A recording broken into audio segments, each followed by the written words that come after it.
жан-жануарлар арасында өтетін қазақша күрес сайысына шақырады.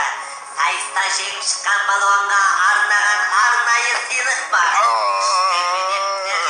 Бұл сайыста қазақ даласының түкпір-түкпірінен келген балуандар күш сынасады. Қанекей кім күштеген?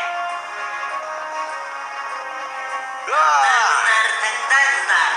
Құс төресі бір күн жан-жануарлар арасында өтетін қазақша күрес сайысына шақырады.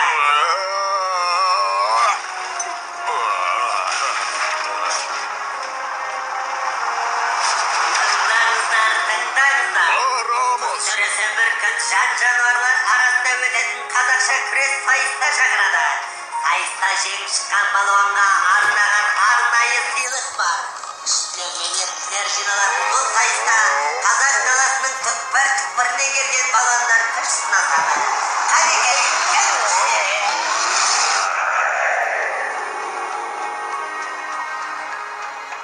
Бұл жарыста жеңіске жету оңай емес. Саған көп жаттығу қажет балам. Қазірден бастап дайындыққа кірісейік. Мен дайынмын.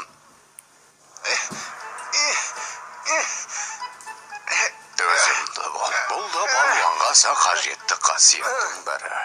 Жарты жолда жігеріңді жасытып алсаң, жеңіске жету қиын болады, ұқтың ба? Ұқтым. Ал енді мына қапты тастарға толтырып әкел.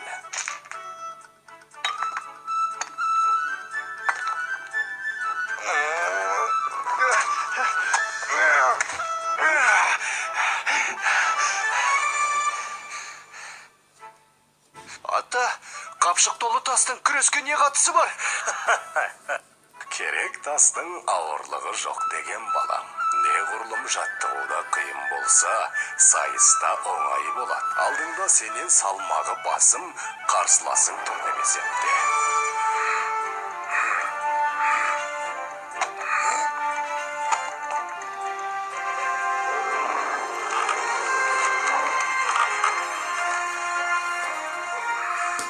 Өзіңнен күші басым қарсыласыңды әдіс айламен ғана алуға болады. Мысалы, анда қарашы.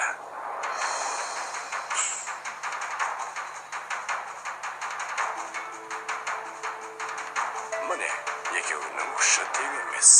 Алайда кішкентай Дәуіттің әрекеті үлкен жыланның бетін қайтарды. Түсіндім, ата.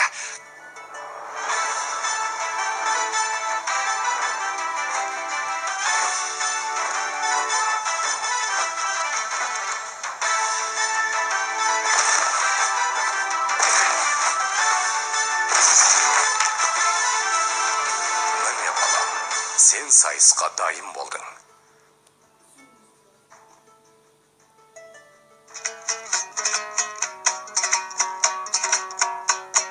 Қой болсақтан момынды, күдірейтіп жонымды, сөз сөйлесем қонымды, шешіп алмас тонымды, азулыға алдыртпай, арсыртқарды салдыртпай. Қазақтың ұлттық тағамы қымызды сүйісті ішіп отыр.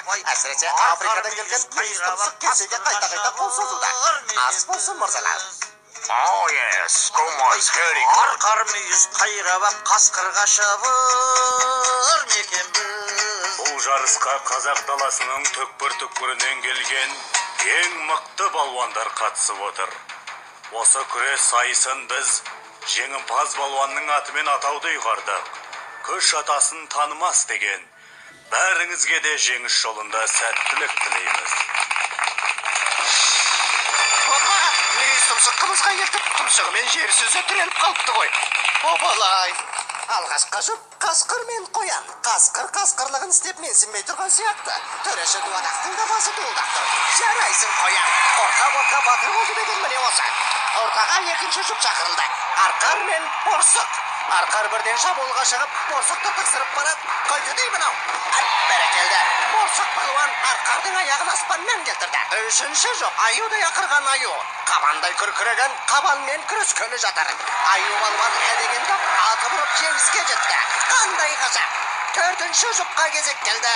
Тау батыры барыс пен Қызылқұмнан келген келес балуан. Міне бел ұстасты.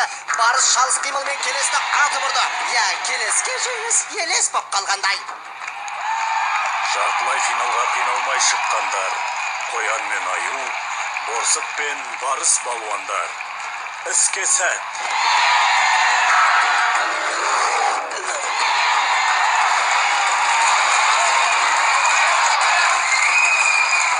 Міне көптен күткен ақтық сайыс келіп жатты. Орман алыбы аю балуан мен тау батыры барыс балуан кім жеңеді? Бүкіл қазақ даласы көз тігіп отырған бұл сайыста қай балуанның күші басым болар екен? Жайқын күш иесі аюдың темірдей құрсауынан барыс ептілігінің арқасында тағы да сытылып шықты. Аю қалай лақтырса да барыс аяғынан тік түсуде. Қандай ептілік, қандай төзімділік. Барыстың жеңіске деген жігеріне таңданбас амал жоқ. Мұндайда әдіс айда артық етпес еді.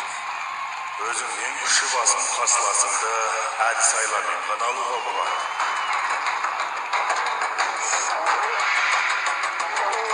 Міне, барыс ерін тауып аюды алып ұрды.